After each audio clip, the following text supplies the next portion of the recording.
There it is. All right. Well, I can't see Ben's setup, but like, I know. David, I mean, you look like you have like all like outside of you're in a bedroom. You know, you got like a microphone in front of you and headphones, and you look like the oldest DJ I've ever seen. the wizard. There it is. DJ Gandalf.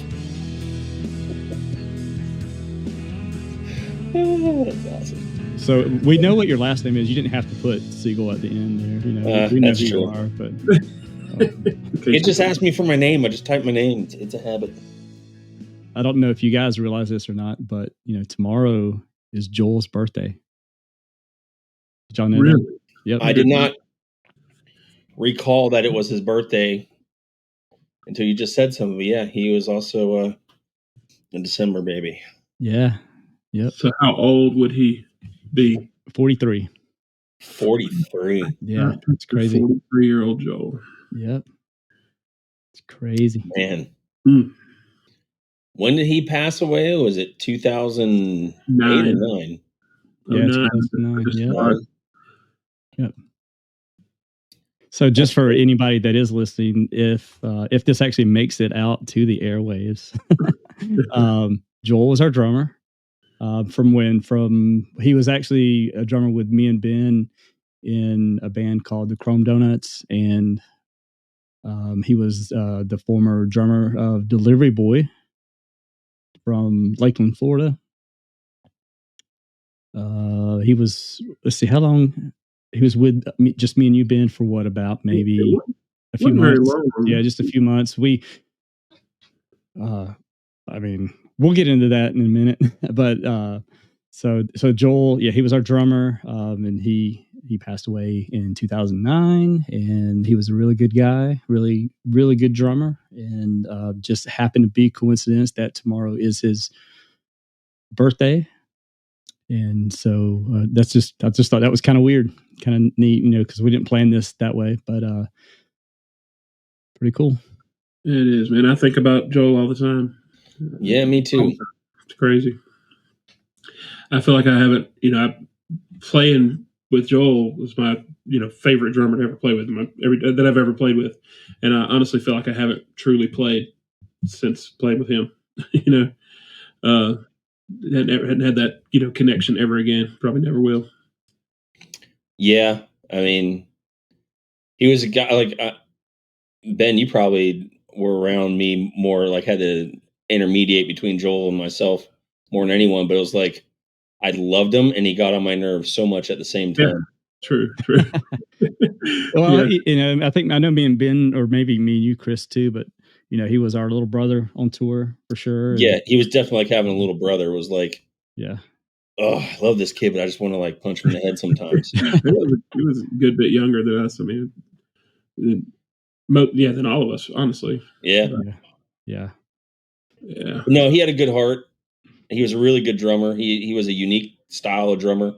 Like even with the way he set his stuff up, he played really high, his arms up, parallel to the ground, kind of. Yeah, I don't think I'd seen anybody play drums like that until I met Joel. I don't think, or really since. No, he had his own style for sure. He was good.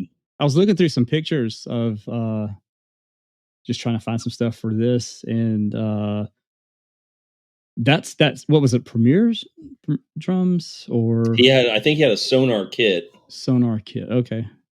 And I can't remember. I think he had two different sets of cymbals. I know he had the Zildjian set for a while, and I think he switched them though. But I was trying to remember what happened to those. I don't know if his cousin. So yeah, there's a guy. Is it Clinton or Cliff or something? Maybe Clinton.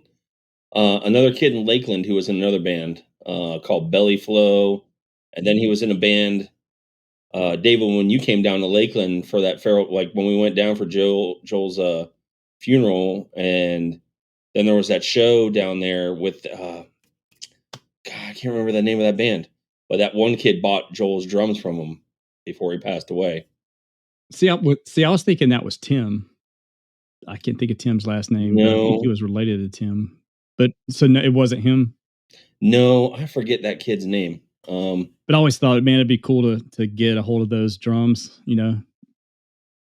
Just honestly though, that kid might be willing to sell them because he's I know him. He's still, I don't think he plays much anymore. I have to look it up. I think his name was Clint. He was in a band called Belly Flow. Yeah, I remember that band. So do we want to kind of introduce ourselves and who we are here? So everybody can kind of recognize the voice a little bit, maybe? Sure. So I'm David. This is David. Played guitar and sang Jeremiahs Grotto. Ben. Oh, I'm Ben Collins. Played bass. Chrome Donuts, Jeremiahs Grotto. Pretty much, you mentioned being the intermediary. That was kind of my job, full time between everybody. Keep everybody from killing each other. The peacemaker. That's right. Somehow. And you kept up with all the band merch. Oh yeah. The brains behind it. Not exactly. I'm Chris Siegel, play guitar and sang is a loose term, but like shouted in a particular direction. So welcome to the podcast.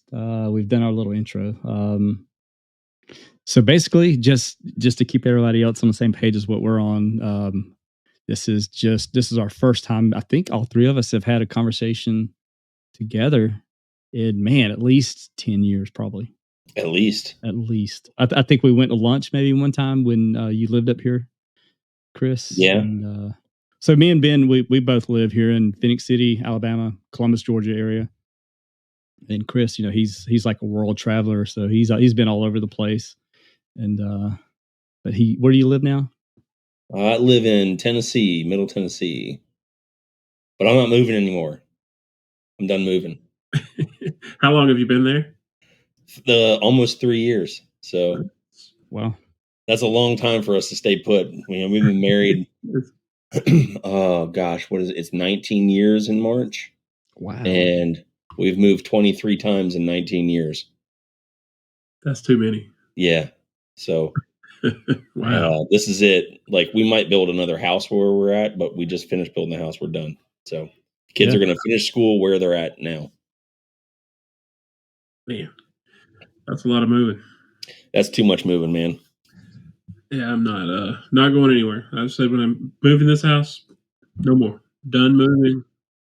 I'm not carrying another box. not renting another U-Haul. Not helping anybody move. Just, get to that age. Your friends move, you're just like, well, good luck. See, you got to do what we do. When we moved, we just sell everything. Be like, no, we don't need it. That's even more work. Then you have to go shopping. Then you have to shop everything. Yeah, you're probably right. Hey Chris, did you get to see any of those calendars that I shared with the tours? Oh no, I didn't. Oh, was that in that folder that you sent? Yeah. Yeah. I didn't. We were out fishing earlier when you sent it. That's a little bit. I think that was leading up to when we met you. I wouldn't say it's the first time. I think it was the second time we met you was at Cornerstone. Yeah. And so the first time that me and Ben met you was at Life Fest in April of 2000 in Columbus, Ohio. And I was talking with Faith earlier, my wife, and because I had always assumed that we knew Kristen because of you, but looking back, like we were talking with Kristen, booking some shows before we had met you. But I guess she was doing that for other bands. I didn't realize she was doing that at the time. It's been so long, I don't remember. But we did that show because of Kristen. It was like a Rock for Life show, was it like a really big room that we were in? I vaguely recall that. I think that's where I met Kristen, was at that show. I do remember that, man. Yeah. See, David talked about this. We've talked about this a lot since we're here. We see each other all the time, and we've talked about what he remembers, what I remember, and it's totally. It doesn't cross paths very often. I have different memories of different things, and I've found that the thing I remember the least is the actual shows. Oh yeah, I remember the traveling and the things in between, but the actual shows, I get those all muddied together. I guess because you do the same thing every night. But I think I do remember that show. You said that was April 2000? Yeah, April 2000. Yep. Is that in the stuff you sent? Yeah. I don't see April. I'll tell you what. Let me see. No, it wasn't in what I sent. It wasn't. That was because that was old Chrome Donut tours. I didn't send that out for this. Oh, okay. So you do have all that old stuff too? Yeah. Then, huh? Yeah, I do. Yep. Wow. Yep. We were on tour and we had played a few shows in Ohio and then did Life Fest and saw Jeremiahs Grotto play. And we're like, man, they're pretty good, but that one guitar player, I don't know. They need to get rid of him. But and apparently, I guess they did by what, June or July at Cornerstone. Yeah. Man. Man, this is a rough crowd. I remember. I see that show too. The only other thing I remember about it was, we had our white van with all of our stuff. We didn't have a trailer, I don't think. I think we just put it all in the back of the van. But then Jeremiahs Grotto had the bigger. The same van basically, but the updated, with the 15 passenger van with the trailer. And I remember being jealous, like, man, wish we had a van like that. No, you didn't only pay that much gas. Yeah. Actually, gas was cheap back then, so we weren't griping about gas money too much. And I remember listening to I want to say it was Jimmy Eat World. Like that whole tour, I just remember listening to Jimmy Eat World. What album was that? It was either had to be Clarity or Bleed American. I think it was Bleed American, I believe. That's been a while. But that was sort of, the soundtrack to the tour that summer, it seemed like. So we had that cargo van then, didn't you? That was Matt's. Is that what we were driving? Yeah. Yep. And the trailer was Joel's, wasn't it? It was Delivery Boy's trailer and Chrome Donuts, van. Yeah. And we had just changed our name from Chrome Donuts to Through It All. We're trying to be more mature and and I think didn't we like tear up the transmission in that van by pulling that trailer? Yeah, I think we did because that's on another tour where it says van whatever being fixed, repair. There was always so much of that crap. Yeah.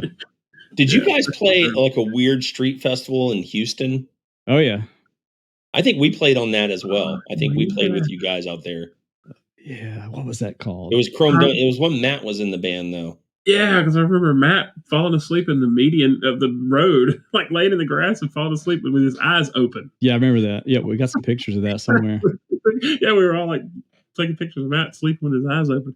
And there was like a weird, I forget the promoter there, but it was like just an awkward vibe. But it was yeah, I don't know. It's like some street thing. It was like for Christian bands, but then it was like, I don't know, like people were yelling at other people, telling them they were like going to burn in hell or something. I was like, I think this is a little bit too extreme. So we were at that time too. We were sponsored, which we did Jeremiahs Grotto too. But Mana Skateboards, they were giving us skateboards to take on tour and give away and shirts and things. And I remember, I want to say we didn't have a big crowd at that show, but at this little festival. But I remember throwing a skateboard out. I think we hit somebody with a skateboard or something. I don't know. It made it past like 3 people, and then it was just out in the street.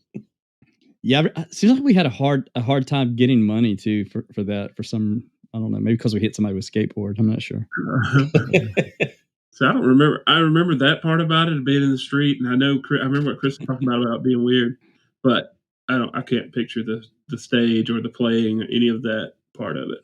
You're right, though. It is weird. Like, I mean, I hadn't thought about it in that perspective before, but if I try to think about like anything that happened from the like getting on stage, like doing a quick sound check to like loading back out, it's all blurry, but like it's all the stuff in between. It's like the Yeah. travel and the people and the places I Yeah. remember a lot of, but like the playing is like there's a handful of shows I could say like, oh, I remember playing a show and this one was really good, but I can't Right. like pick like anything specific that would have happened. Other like we played a festival in Wisconsin and your amp caught on fire. Mine I remember that on or stage. Ben's? Ben's. Ben's. Yeah, Yeah, I do remember that. I do remember catching an amp on fire one time. Yeah. That's gonna happen. But yeah, they do the playing, memories that I do have actually been on stage. Most of those are of horrible things, horrible shows that were just like you didn't want to be there. I think something about if it was fun and if you were zoned in and doing it, like my brain turned off during those periods. I'm pretty sure. Yeah. But yeah, the memories that I have are weird. And talking to David about it, he has some different memories, and we've been able to talk. That's why I've been looking forward to doing this and going through it, because I know you're going to remember different things. And so a lot of times me and David will do this thing and say, hey, do you remember so-and-so? And I would totally not even have had that thought for 20 years. And then it brings back a flood of, memories. So it's pretty cool. But yeah, looking through this calendar and just looking at the names of the places, I might remember 20% of these places. Just, man. Yeah, it's weird. And y'all were more involved with the people and the booking and all that than I was, so I was just kind of along for the ride most of the time. But also too, just to give a shout out. So my mother-in-law Donna, Faith's mom, she's the one that was doing all of our booking for Chrome Donuts and for Jeremiahs Grotto. So that's the reason we have these calendars. I'm gonna if this continues to be a thing, then we'll post pictures of these calendars so people can kind of look at them too, and maybe somebody that's listening is like, oh yeah, is that one of those shows? And just to kind of see what we're looking at. But so we met Chris the first time. Honestly, I don't know if I met you, Chris, but I remember meeting Jeremiahs Grotto in April 2000 on tour. And did you guys hang out after that show at that big frat house, Chris? Probably. It was weird. I just remember that being a weird couple days. And I do believe that we were there for a while. Yeah. Where did you say this was? Ohio? Yeah. Yeah, Columbus, Ohio. Remember, it was a frat house. In Columbus State, Ohio State. I'm not sure. Just Ohio State. I mean, it was. And when I say frat house, it was one of these big, like with, if I remember right, it seemed like it had like these Greek columns. This big mansion, that we stayed at for a few days with like couches and a Coke machine on the front porch. Yeah, basically. Yep. Probably a goat somewhere running around. I mean, there's always a goat running around, right? Furniture burning. That was specifically for Illinois. Well, definitely. I mean, maybe they were attracted to Jeremiahs Grotto. I'm not sure what that was. Could be. But yeah. Don't try to put us in like the goat conversation though, because yeah, we want to go there. Not on our first conversation. Yeah. So we ended up again, we finished that tour. We did a couple other tours after that. And then Delivery Boy, they actually had got a spot on the new band stage for Cornerstone of 2000. And but they broke up before they got to that point. And Joel, being their old drummer, he was playing with us with the Chrome Donuts or through it all. We ended up taking that slot at Cornerstone, and so that's how we ended up getting to Cornerstone and playing. And I think a lot of people were probably expecting Delivery Boy, and then they're like, "Who is this?" but we played, and I remember that's where we ended up meeting you for like officially. Yep. And talking about. I don't think we talked about merging or doing any of that yet. We just we hit it off pretty good, and kind of just I don't remember if people were texting back then. I don't remember if we had gotten that advanced yet, but we exchanged numbers. Yeah, paper with paper and pen. Yeah, texting. It was called handwriting back then. Handwriting, yeah, writing letters. Yeah, and very similar. But I remember, we met you there, and I think at that point, and we could talk about all the details of all this stuff later. This is just kind of an overview, but we. That turned into where we did all get together and merge our two bands basically, and kind of neat how some things are just kind of fall into place like that. So Yeah, I remember calling Donna was after that, because when we talked about it, Cornerstone was, I knew that Grotto as it was going was like, this is winding down. Like this is not not gonna be a thing. And not really knowing what I was gonna do, because I still was like, I had to play. Like that's still my thing. I still had to, I want to go play, I want to play shows, I want to like, go have fun and like be with people that I want to get along with. I remember getting back from Cornerstone that year and going, yeah, this isn't going to work. And the other guys who were playing were like, no, we're done with this. Like touring was not the thing. Like everyone was so serious, and not that I wasn't serious, but I mean, you guys know me. Like I'm, like money is not was never really like my driver. Like it wasn't like, I didn't think that everyone's gonna get rich doing this, or I didn't even know how I'd pay bills doing it, and I don't even think I successfully paid all my bills at the time. But either way, I knew that like I wanted to keep going, and I called Donna and I was like, "Yeah, Chris," and talked to guys. We were talking about like merging bands, and she's like, "No, they're not going to do that." yeah, Like, no. yeah. But I think we probably even had discussed it at one point, and we're like, nah, we're not going to do that. Wasn't really sure. But I yeah, remember I think we were hanging out at Joel's house in Lakeland, Florida, and we're like, I mean, it's like, golly, this Chris guy won't stop calling, and he's like, want to hang out with us? We're like, sure, whatever. All right, come on, man, let's just put an end to this, And I don't know, and but I remember you coming up to Joel's and hung out with us, and we already had our stuff set up in his garage, and so the podcast you did recently with The Rumors Are True with Jeremy, yeah, you mentioned this too, but That was really good, by the way. yeah, it thanks. was really good. You did really good. I was super nervous, like to even listen to it later. Couldn't tell. I was like, That's good. I was shaking the whole time I was talking. Like, not like this Jeremy's one. like, no, you did good, man. You didn't sound nervous at all. I'm like, oh my gosh, dude, that was the most nervous I think I've been since like my last kid was born. Yeah, that's cool. But I remember, I don't know if I started or you did, but you started playing this part on the guitar, and I was like, that's so crazy, because that's exactly what I've been writing.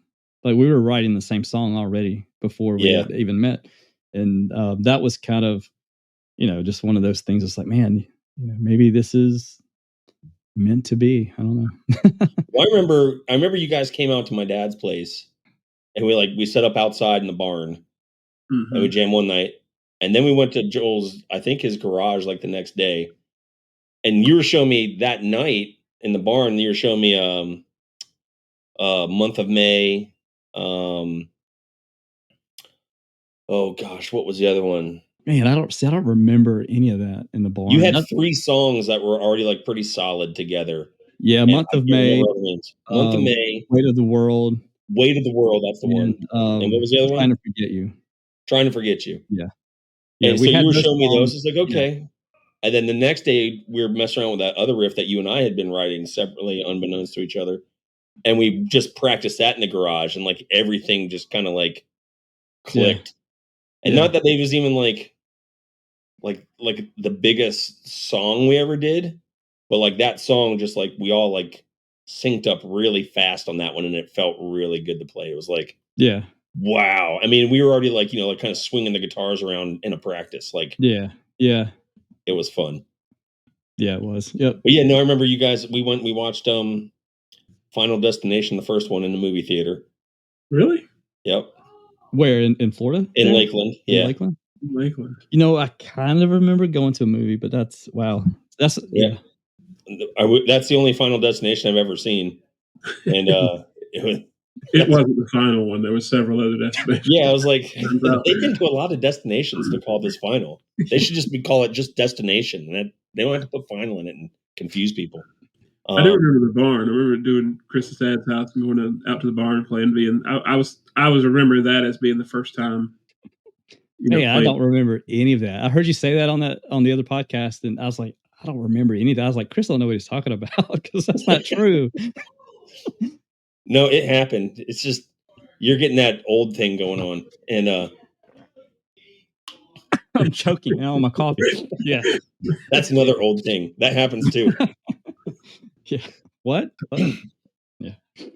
No, we practiced in the barn. You were trying to teach me those songs, and I remember we were working on vocals for like your stuff, like on Month of May. That's that background part, that whoa, and I kept doing it different. You're like, no, it's whoa. Not, I forget what I was doing.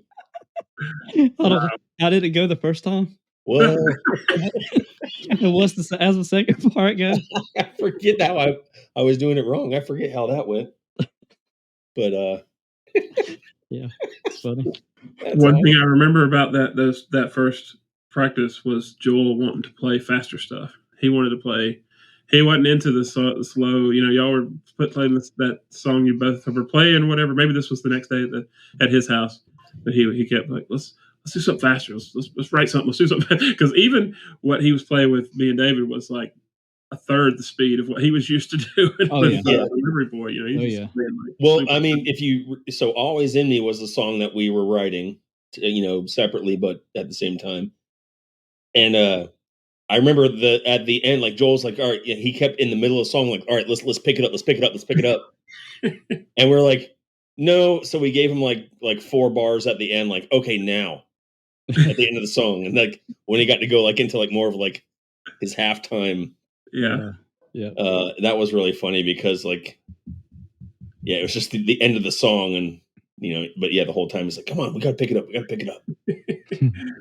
Yeah, he was like, all right, let's go to a different song. Let's do something better, something faster. Yeah, let's play something faster. Yeah. So with that, if somebody asked you what style was Jeremiahs Grotto, I know there was like before me and Ben and Joel joined, but for through it all, what would you say, or you guys say that style is? I honestly, when anyone asks, it's just, to me, it's rock. It's like upbeat rock and roll. Yeah. It's definitely got like the pop punk influence. Like, I mean, like a lot of what you had written before. It's definitely got a lot of that influence, but it's just straight up rock and roll. Yeah. I agree. It's up tempo for the most part, but it definitely wasn't what we were doing before. You guys came in. We were like a straight up emo type, Sunny Day Real Estate, Mineral. Yeah, I think we did kind of blend some of that together. So at some point, it kind of all.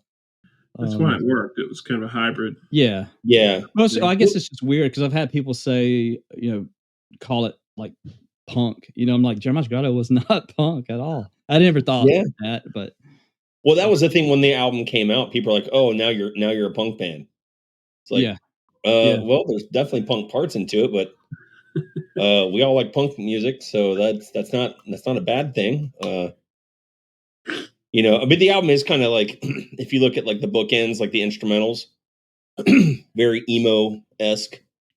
Always In Me's got a lot, and then even like breakdown parts, Better Things Undone. We took a lot from the emo stuff, but then just made it really rock and roll. I mean, it was very guitar driven, which is, it's just so much fun. Yeah. Oh yeah. So much fun to play. But we did do like our first, I think it was like when we were finishing out like some of the Grotto dates from the original stuff. We were playing stuff off Exemplar together. Yeah. It was just like, hey, let's hurry up and get rid of this so we can do our own stuff. I think we closed with what's the song? It was like there was no singing in it. It was just instrumental. Reach for Light. Yeah. Oh yeah. Yeah, I remember playing that. That was my favorite song from that era. It was Reach for Light. That was a fun one to play. Yeah, it was good. Just loud, heavy guitars. Yeah, I would like to get at some point, if we continue with this, is to get some of if they would want to do it, the other Grotto guys before me and Ben and Joel to just I talked to some of those guys, so, and even like some of the guys before them. So I'll start in the beginning, right? So there's a kid, Dan Gray and Brian Gray. They were brothers. Dan played bass, Brian played the other guitar, and then a guy, Jonathan Farnell, in Lake City, Florida, played the drums. He's like a trained jazz drummer. Really, really good. He plays in a country group now. Really cool guy. Let's see who left first. I think Brian Gray left first because he went off to college. And then Caleb came in on bass. Dan moved from bass to guitar. Caleb came in on bass. Then Jonathan left, Jonathan Farnell, because it was too much driving from Lake City to Gainesville, Florida all the time for him. That's when Jeff McQueen came in. Dan left. I forget what Dan, I don't know if Dan he didn't go off to college yet. I forget what he had, something else, or that we were starting to play too many shows, and he was still young. He wasn't 18 yet, and his parents were like, nope, you can't do this. And so then Caleb moved to guitar. Then Brian Collins came in on bass, and so it was Brian, Caleb, Jeff, and myself for a while. And then our first real quote unquote tour, we were going up to Nashville to play for we had I don't know, 4 or 5 shows or something. And that was our first extended trip. And our van broke down and we got stranded out south or right around Chattanooga or something. And I remember we got a U-Haul. Some church up there gave us money for a U-Haul. We went up, we played a show in Nashville. We came back, and Jeff called someone we were staying at some hotel. He got a ride back to Florida, and that was it. He was like, no, that touring's not for me. And then Caleb's younger brother, Salman, filled in on drums for the rest of those shows. And then we just kind of we had drummers fill in for us. We had the guy, Rusty Fuller, who joined. He later played drums for Copeland on their first few albums. Mike Von Balsen from My Hotelier played on a couple tours. He was awesome to play with. He was a great guy. Then we had some guy, his name is, I think it was Chad Fleming out of Columbus, Ohio, who we met up there while we were up in Ohio at that one festival we were talking about earlier. Mm-hmm. He played at the end, he came in and the last, we had I think summer of some festivals and then leading up to Cornerstone. And then that was it. And we dropped him off in Columbus, Ohio on the way back from Cornerstone. It was thanks. Then we got back to Gainesville, and Caleb had already left at that point because he was in a serious relationship with someone and she didn't want him touring. And that'll do it. That'll do it. And so yeah, he left. So we were just playing a 3-piece that last summer. And we got back and we had kind of a tour manager, and her and myself and Brian all sat down in my living room, and they're just we don't think that this should be going on anymore. And I was like, I don't agree. You guys welcome to go. And we're moving out of Gainesville anyway. We're going to move back to Lake Placid, Florida, where I'm from. And we're just going to figure it out. And then that's where, I'd already met you guys and talked to you guys at Cornerstone, but that's when I called Donna and was like, hey, start over. Good deal. Yeah. A lot of people, though. It's weird, thinking about it. But then I look at, so many bands, because I was always bothered, man, doesn't anyone have original people? And most bands don't. Most bands don't stay full. Yeah. Yeah. And that I never thought about that until later in life. Well, I was thinking bands on our level that we played with, who went on to be even bigger, like Norma Jean. Norma Jean's still going now. None of the original guys are in the band. Wow. Under Oath, Aaron's in the band, but he was out for a little while. He left for a little while. But I remember playing with Under Oath way, way back. And I knew Corey from Under Oath, and I knew Dallas.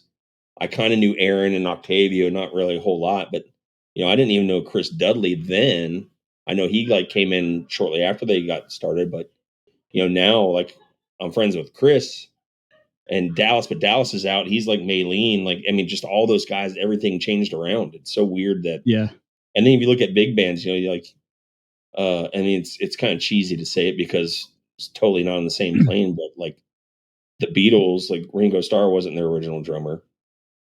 and the Rolling Stones had a different guitar player at some point, and it's like, yeah, I guess things kind of morph around. I don't know, maybe U2 is all original members. I don't know, but just weird to think about. Like, Probably easier when you have a lot of money coming in. It's really hard to do when you have no income and you're trying to be, And I was already married when we started touring yeah, and stuff, so I was like, it was, you got to go and just think, okay, I'm leaving for a month and may not have any money.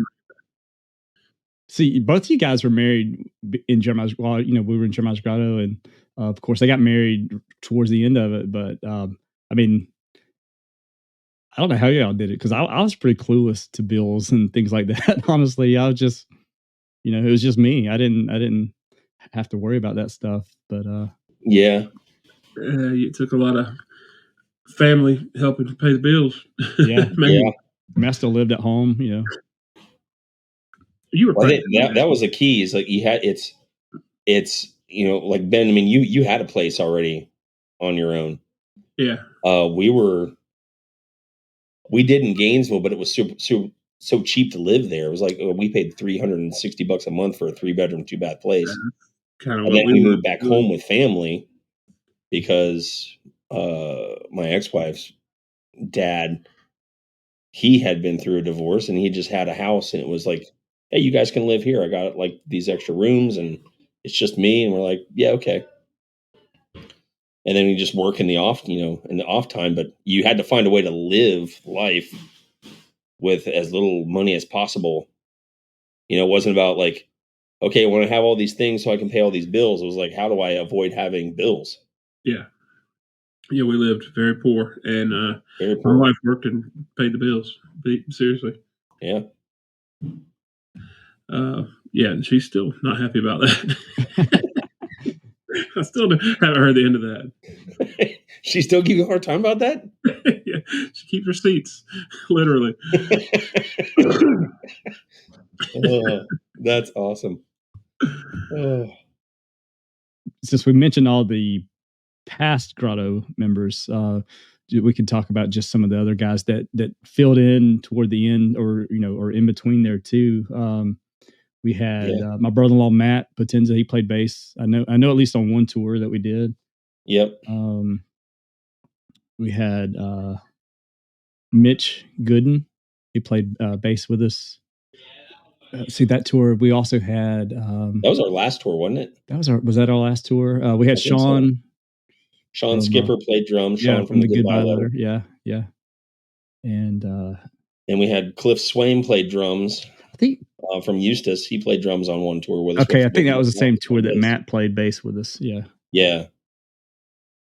And if Joel wasn't going to be on tour, the guy to have was Cliff. Cliff was so good. Oh yeah.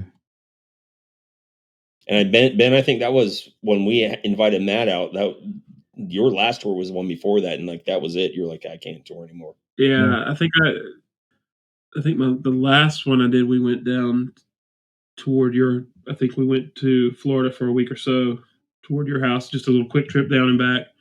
And that was my last, but that was after I'd already, was already out. I was just like, I'm going to go do this one thing. I think, was that when we did the CD release show in Sebring? Yeah, I think so. It may be. It was like I do remember like a coffee shop. Yeah. I don't remember exactly. You painted like the logo on the window for him. Really? Okay. Yeah. That sounds about right. Yeah, like I said, I don't remember it. It all runs together. So, but yeah, I was trying to figure out where we were. I was asking David about it earlier. We're looking at the calendar when I kind of threw my hat, just threw my hat in and said I'm done, or however you say that. Threw in the towel. When I found out my wife was pregnant and I'm coming home, basically. Yeah. But it was, and then Joel around the same time was. I was trying to think where we were. I know we ended up in North Dakota with when we finally ended that tour. But So where did we start though? I mean, after we had met Chris at Cornerstone, and then we kind of got together that summer. Do you remember what was our first show. We played a couple things in Alabama. I remember we played with 238 in Anniston, Alabama. Okay, I do remember that tour. Yeah, Cornerstone was what, 2000? Summer of 2000. I think so. Yeah, that was July of 2000. Yeah, when we met Chris, we still had a tour. We finished after that. We did a little bit of recording, me, you, and Joel. In July, I don't know where that recording is either. I wish I had that. I don't really. And then, we played some festival in Alabama, I thought too, like one of our first shows. Like Brigadoon Festival or something Scottish somewhere. So I'm looking here. I think I found it. So in August of 2000, which wouldn't have been too much. Let's see. So we played. It says JG, so I'm guessing that means Jeremiahs Grotto. Freaks Grounds in Columbia, Mississippi, and then the Basement in Laurel, Mississippi. I remember those places. I didn't realize that we played in Laurel. I didn't either. Yeah, I didn't. Cool. Yeah. I remember playing in Mississippi, but and then on that tour we played in Gainesville at DG's. Is that DG's Coffee House? Yeah. Yep. And then I don't know it's just photo. I'm not sure what we did there in Gainesville that day, but and then from there we headed back up to Ohio and we played in that. Were you? See, that's what I couldn't remember. Were you there when we played at the Vineyard in Ohio? Yeah, that was Cincinnati. It was like one of those mega churches called the Vineyard. It was like I guess I'm sure they're still around, but it's like a we used to we were making fun franchise of it, basically. Yeah, I think we played one with Houston. I can remember that was all of that was our first tour together. August of 2000. Was it really? Wow. Yeah. Yep. Yeah, no, I remember that church, and we're like, because it's the first time I saw a coffee shop in a church. I was like, why is a church have a it had everything. Okay. It was a mall. I mean, you could shop there. You could. Yeah, that's where we were like, it's like Jesus Plex USA, I think, because we were making fun of it. Like, this place is huge. Yeah, I remember that. Crazy. Where did we play there? I mean, we don't have to go too detailed. I know we're going to do more of this, but didn't we play like in a racquetball room or something? I mean, we weren't good enough to play, I guess, the main sanctuary, but I don't remember. Yeah, no, we played some weird thing. I don't remember where we played. But, I mean, they had like a tennis court, racquetball, all that. So I don't remember that at all. I do remember the coffee shop. I remember thinking this church has a coffee shop in it, like a Starbucks in the church. Yeah, it wasn't Starbucks, but we're like, what? I don't remember the show at all. We played a lot of stuff in Columbus, though, or we did a lot of stuff in Columbus.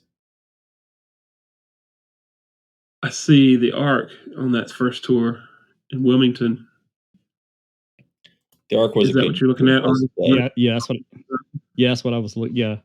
Was that the first time we'd been to the Ark?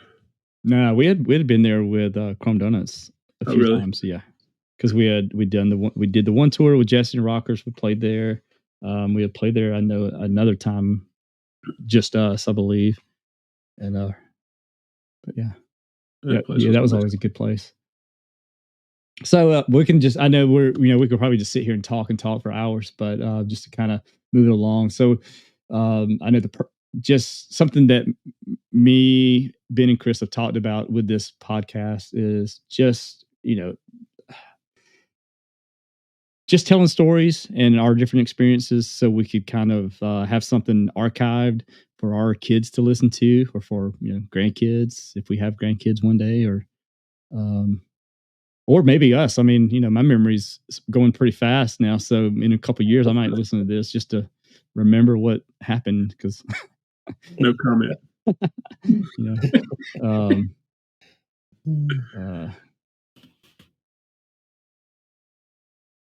But it's. Let's see here. I got to make my screen. I was thinking like your young kids, like you're gonna be like talking to them one day and. And we're like, kids, I was in a band. And they're like, yeah, okay, Dad. All right, Dad. Let's calm down.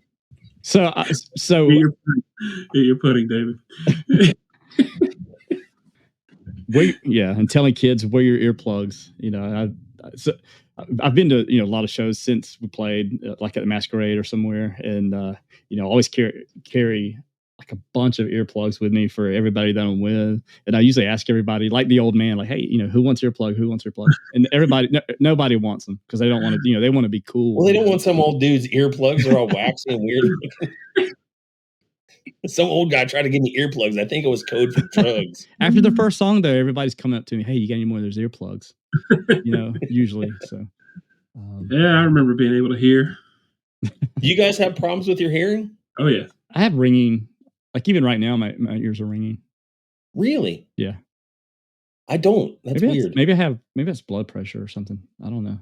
High blood pressure. I don't know. I've never had that. I am about to go do I'm going to go get a whole battery of tests. I'm going to go get my hearing checked. I think I hear fine. I think I know I need glasses now. I need to go get that checked out, and I'm going to go see all those doctors and see what's wrong with me. I'm kind of nervous. Yeah. Get that list of everything in you is broken. So is this something you were doing on your own, or somebody kind of? No, it's something I'm doing on my own. I figure I'm getting to the age I just need to know. Oh yeah, they'll find some stuff. It's like taking your car to the mechanic and say, "Hey, find something wrong." Yeah, they'll find some stuff. But yeah, I've had hearing. To me, it don't seem too bad, but I catch myself all the time and say, "What?" My wife thinks I can't hear anything, but yeah, and I'm sure it's from trying to be as absolutely loud as we could possibly be for years, standing 2 feet in front of a bass amp. See, my wife says that too, and I'm like, no, I hear just fine. You just need to say something interesting. That doesn't go over too well. I don't recommend that. That's bad advice. So. You just don't listen good. Yeah. Yeah, that's then and I didn't like wearing earplugs. Y'all may have worn them more than I did. I didn't like wearing them because then all you can hear is the bass, and I can hear myself good enough anyway. I needed to hear y'all, and I'm standing standing on the side with the tower of speakers, bass amp. I think we frequently had the same problem that a lot of young bands have, though. It's the sound guys back there, all right, turn down your stage volume, and I'll put you through the monitors. And we're like, right. No, you're not doing enough. We want more. And we didn't let the monitor guy handle it when we had monitors. Right. It's no, we'll just turn this up. They don't know what they're talking about. Recurring theme in all of us, right? Know, I know. We know. It's hard to trust. It is. It's hard to trust the sound guy, but yeah.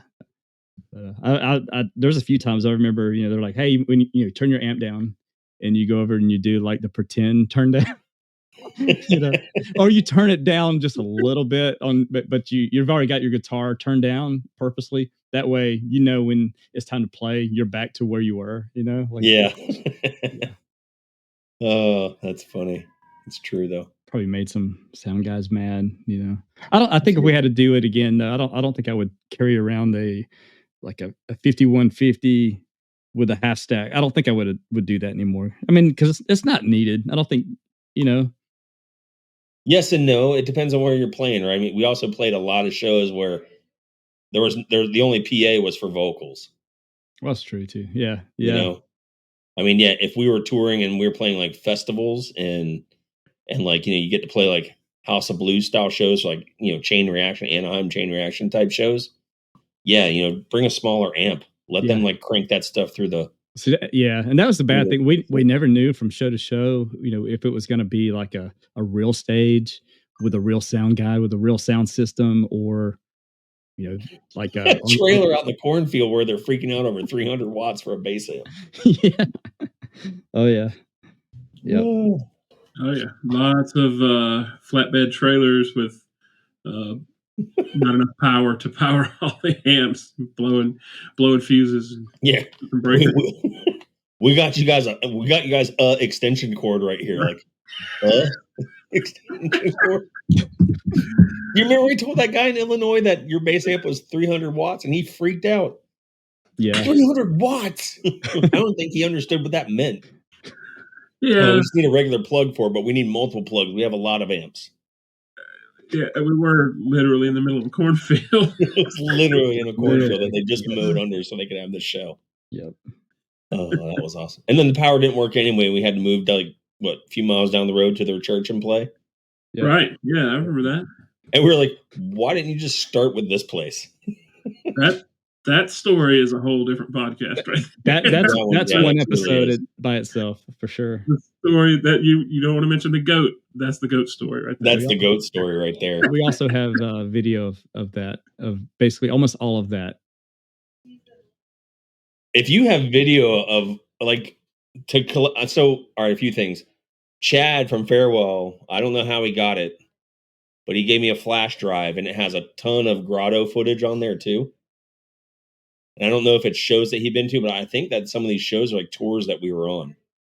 So he did he got all this old Grotto footage and Farewell to Fashion footage, and he put it all on a flash drive for me and sent it to me. It's pretty awesome. So do you have it now? Yeah.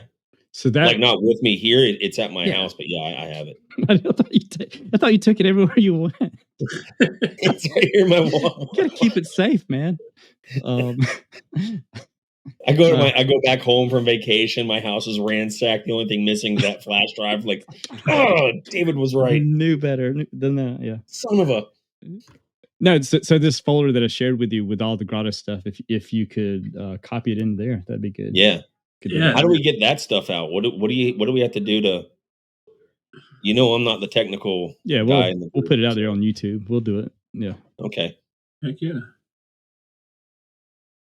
You still got a lot of video too, don't you, David, that you haven't converted or whatever? I've got some, like when we played with 238 in Birmingham at that. I can't remember where we played, but I've got that show somewhere that I've never converted over. I've got a lot of pictures that I haven't developed. I just gotta do it. But I could scan. I have photo albums full of pictures too. I could scan a bunch of photos and send them in, drop them in there too. That folder. That'd be awesome. Yeah, got a lot of stuff. So yeah, I'll start putting old posters. I have a lot of that stuff too. And who was I talking to the other day? We were talking about the poster in North Dakota. Yeah, you and I were talking about that. Yeah, okay. Remember that, Ben? Poster? So we played. What was that? Was that the North Dakota State University or something? Yeah. And they made this massive poster and it had like a record on it. Full color, super nice. Like huge poster. I don't remember the poster. Huh. And I think we asked them if we could have it, and they're like, no. Because they paid so much money for it or something. So that show was weird too, because we played our set. We have a certain amount of songs that we didn't have a lot of songs anyway, but we played our set. And then they're like, could y'all play it again? So I remember we played it a second time. Like we probably took 20-minute break or something, but we played it again. I don't know. I don't remember. We probably got maybe a couple $100 to play that show. Maybe I think that was actually a pretty good pay. I can't remember what we got. Maybe $500. Yeah, it was okay. Like but, and then that's where I think we did that. Then we went up to Grafton. Yeah. And that was just weird. So, which I know we're getting way ahead of ourselves with some of this, but HS Cellar, did we play there more than once? I feel like yes, but I don't know. Or we did something with him, but maybe it wasn't at the Cellar. Maybe it was somewhere else, and then we came back and did HS Cellar. I think we played. Maybe we went and we did that other show at the university, and then we went back and we played again. And then on our way out to Montana, we stopped at just randomly in Minot, and we played with that band from Chicago, Bible of the Devil, at that house party, and that was a really good show. And we weren't even on that show, and they just said, "You guys want to play?" And we're like, "Yeah, let's do it." And we did it, and it was that was a really good show. Yeah. See, I don't remember band names of a lot of the bands we played with. Yeah. I remember the show. Remember the house. I remember it being because I think Joel gave a skateboard away at that show. I think so. And I think I've seen that guy comment on a few things. What did you say about that house, Ben? I just remember the house, and I remember being a lot of snow. Was that time when it was snowing really bad? Or am I thinking of a different house in North Dakota? I don't remember the snow. I remember being in the house, though. I don't remember there ever being snow when we were in North Dakota, though. I don't remember that. Maybe I'm doing something totally different. Because I I do remember the remember North Dakota floorboards State. moving when people were jumping and seeing the floor sag because the house was old. Hmm. And I was like, oh my gosh, like I was so nervous that like the floor was going to cave in. Yeah. No, but I do remember going to North Dakota State University and it being fall there because it was summer for us. We don't, we don't have this fall. We go straight from summer to winter. So it was cool to see like all the trees were yellow and stuff up there. So yeah, I guess it wasn't snow that time. Maybe I think of some other place. There was some place where we played at a house where there was snow everywhere. I mean, it was as Jeremiahs Grotto. I don't know, man. I don't know. I mean, it could be. I had to think. Like, I remember like weird things about shows, and I was asking David the other day. It's like, did we play somewhere in Texas where it was like we wound up out in the middle of nowhere at some huge house, and like their garage was detached, but it was set up to like play shows, but we didn't play there. And he's like, yeah, I don't even remember any context of like where we were. I would have never came to that, like thought about that by myself. But when you said that, I remembered, like thinking back on it's like that's like a house. Like it just seemed like it was so far out there. Like that's where they lure people and they. Well, we had like, played a show, and that's just where we were staying. And I think somehow they had talked us into playing or something. And we're like, sure. I mean, we're here. We got our stuff. Let's play. Something like that. Yeah, it's very strange. That wasn't the show. I remember no, that. It wasn't the show. I remember, didn't we play in Indiana too, though? We played like some like street festival thing in Indiana, and then they wanted us to play again. So we like went inside some coffee shop and played again. Indiana. And we spent the night in Indiana, and I think Faith was there. And I don't know if Joni was on that tour with us or not, Ben.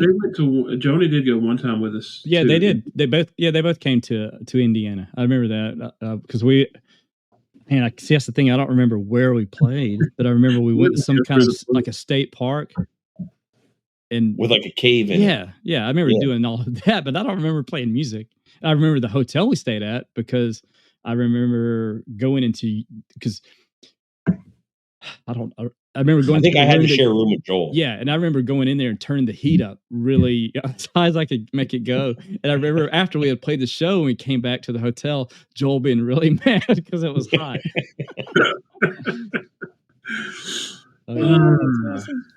Yeah, a lot of the things I remember are Joel centered that way, and especially funny stories. Yeah.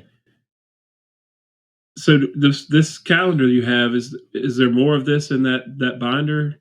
Oh man, so those calendars, that's just like, that's not even, I mean, I wouldn't even say 1% of what's in the binder. I mean, that's really? There's, for each of those dates, there's probably a contract, there's directions, there's notes, there's all kinds of, there's contact information, there's all kinds of stuff. Really? Yeah, it's crazy. Yep. Because I was looking back, I was trying to figure out when we first met, Jeremiahs Grotto, me and Ben meeting Jeremiahs Grotto, and there was an email between Donna and Kristen about setting up for us to play that Life festival, and I was like, wow, because we didn't see all this behind the scene type things either, me and Ben at that time, so it never really. I mean, we had that information, I guess, but just we were just like, how do we get to the show? That's about it. Right. What are we eating? How much are we getting paid? Where are we staying? That's basically. Just trying to tell, was it Caleb and Braden? We were trying to tell our kids the other day about how, we traveled with paper map. You printed out a map from MapQuest and had an atlas, a book with maps in it, and you just take off on the road without a phone and have a piece of paper in your hand, and you go 1,000 miles to the next destination. They can't fathom that. Nobody has a way to contact you, or you don't have a way to contact anybody except for a payphone, maybe. Yeah. Right. And even then you had to have a calling card. Yeah. Right. Quarter. Yeah. Get done loading back in and eating by about midnight, and then okay, we're going to drive in the dark till the sun comes up, that direction. Exactly. How do you know that's where you're going? Well, this piece of paper says so. So, I remember coming back from North Dakota because that was a long drive. Because I think we drove straight back because that was towards the end of that tour or something. And I remember, it's like 2 a.m. and I'm driving. I'm looking at the gas hand, like, man, like it's been on E like for a while. I'm thinking, what are we gonna do? Because it's 2 a.m. There's nothing open, and we ended up finding a gas station, but it was closed. And I remember just pulling up to the pump and praying and just like hoping that it was going to let us use. We had a card, but I don't think we used the card all the time. That was more like an emergency type thing back then. Yep, I remember that because I was like, the store is closed. Yeah. And you're like, nope, man. The pump is going to be on. That was one of the best feelings, actually, of when you knew you were about to be able to put gas in your van. Yeah, that was a good. No, when you did that, my mind was blown. It's like, I think I told everyone I got back home, like, we were like out in the middle of nowhere, and David just pulled up to his gas pump, and it's closed. I think we were praying too. I mean, I really think we were. And we're just asking Jesus to turn on the gas pump, and Jesus turned on the gas pump, and we should have wrote that song. Jesus, please turn on my gas pump. Jesus, take the gas pump. Man, it would have been our a hit song. Basically writes itself. Oh, Jesus, take the gas pump. That's amazing. Oh, Jesus, take the gas.